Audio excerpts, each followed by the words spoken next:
And a good afternoon to all you lovely people out there.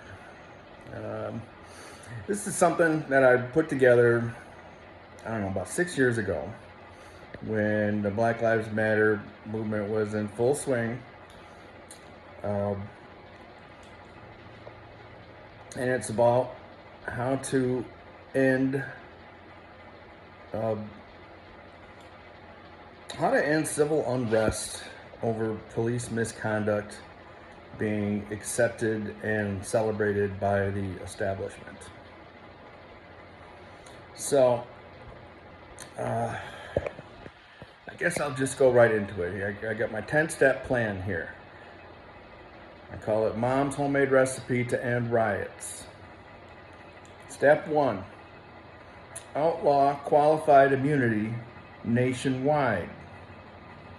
Qualified immunity means that police officers or departments in some cases are exempt from being held civilly liable when they violate the rights of ordinary citizens.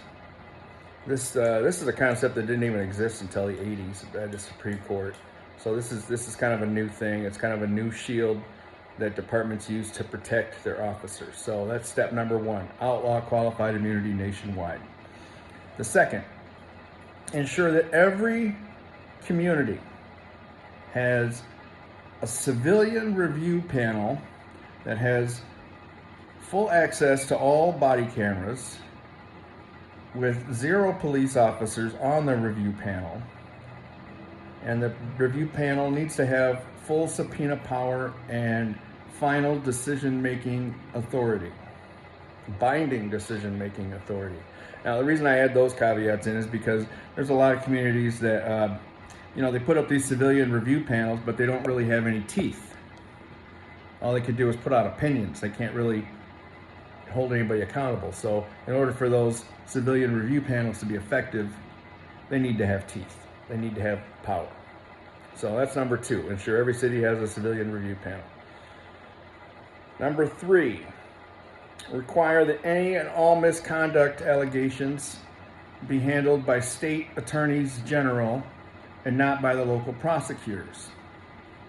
The reason I make this point is because local prosecutors oftentimes have a necessary working relationship with the departments. And if they piss off the police department too much, the department's not going to cooperate with the prosecutors. Not only that, but oftentimes the local prosecutors are in like Flynn, they're good buddies with the sheriffs and everybody. So to outsource all of those misconduct allegations to state attorneys general that are not local would ensure that the process is fair and unbiased. Number 4, require that all police misconduct judgments and settlements be paid out of the police retirement fund, the Union Police Retirement Fund, instead of by the taxpayers. That one should be pretty obvious. If you're being punished for violating the rights of citizens, and then the citizens are the ones that end up paying your punishment out of their taxes, then who's getting hurt? And where's the incentive? The incentive needs to be where if you fuck up, you pay the price. I'm talking to the departments. That's obvious. Number 5, make it a felony to fail to report a fellow officer who violates any crime whatsoever while they're on duty. I don't care if it's a misdemeanor or a felony. If officers need to be held to the highest standard of conduct, not the lowest standard of conduct, in order for the community to have faith and trust in them. So if you're just having each other's back and turning the other eye while everybody's, driving around like maniacs on the road, not obeying traffic laws or any kind of crime whatsoever, and you're turning a blind eye to it, then you need to be punished for that as well, officer. And in addition to that, as part of the same step, make it a felony to report false information. as an officer. This is the same requirement that is for medical professionals and I believe banking professionals too. And I think that accountability standards that are held to professionals that we trust our lives with, whether that trust be we trust them to save our lives through medicine, or we trust them not to take our lives or steal our freedom, that level of trust is still high. It needs to be high. So, number 6, require that all police officers be licensed by a state board that's located in the capital city, not locally. Again, because of the relationship thing. And make it so there's mandatory yearly performance reviews upon which that licensing is contingent. Number 7, require all police officers to carry their own liability insurance, the exact same as is required for medical professionals. Number 8, void out all union contracts that shield officer disciplinary records from the public or from potential employers in the future. Hiding your misconduct should never be on the table under any circumstances. You wouldn't want doctors hiding their misconduct. Why would you want an armed agent with guns to be able to cover up their misconduct? And if they fuck up, they could just go work somewhere else.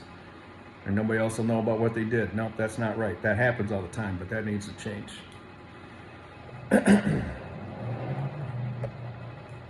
Number 9, make it a crime to have your body camera turned off or broken during a shift.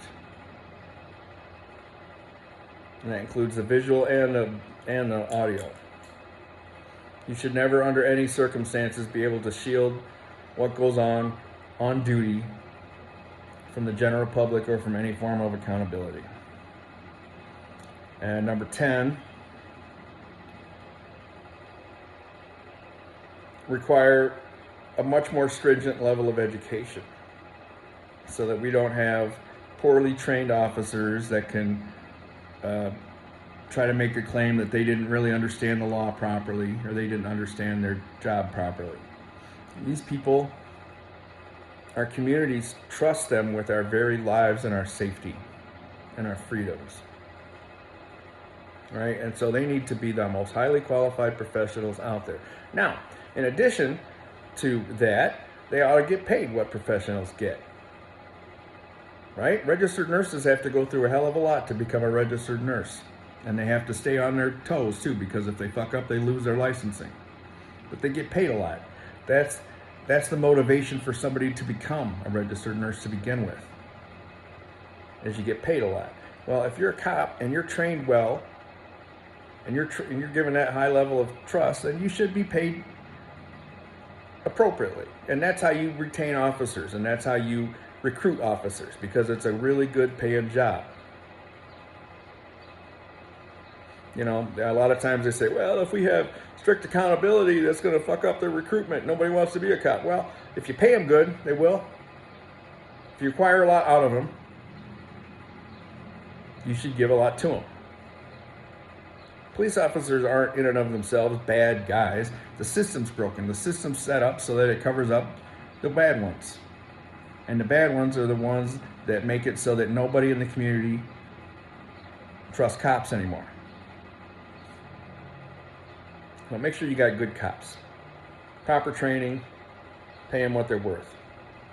Now, I want you to notice that nowhere in here, did I mention anything about defunding the police. A lot of people are talking about defunding the police. No, I'm not talking about defunding. I'm talking about top to bottom reform for accountability. And I didn't talk about race either, although race is a major component of police misconduct as it happens in this country, in America. not this country. I'm somewhere else right now. But I didn't mention race, because you could solve the problem without having to go from that angle, and that gives the enemy, the bootlickers, one less tool to pull out of their toolbox in their own self-defense, to say, oh, well, you're just making it all about race. No, I didn't even mention fucking race, dipshit.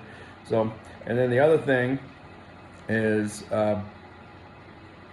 people like to blame civil unrest on all sorts of stuff, and they don't want to point the fingers at the causes. And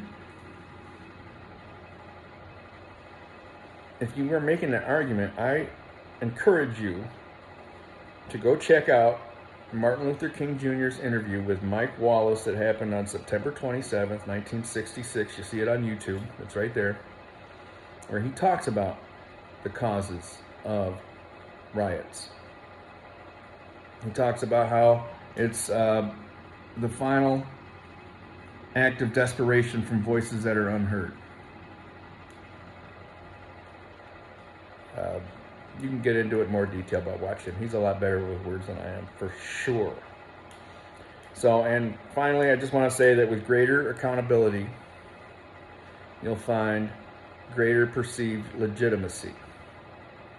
Perceived legitimacy is essential for all policing. You cannot police a community that doesn't even think you're legitimate.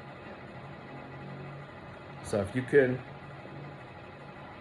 increase legitimacy by accountability standards and demanding good behavior and lawfulness from officers at all times, you will have a much better relationship with the communities that you serve. And you won't have all the outrage that we have now. So when community trust is regained, then the unrest regarding police misconduct will end. Love you guys. Peace out.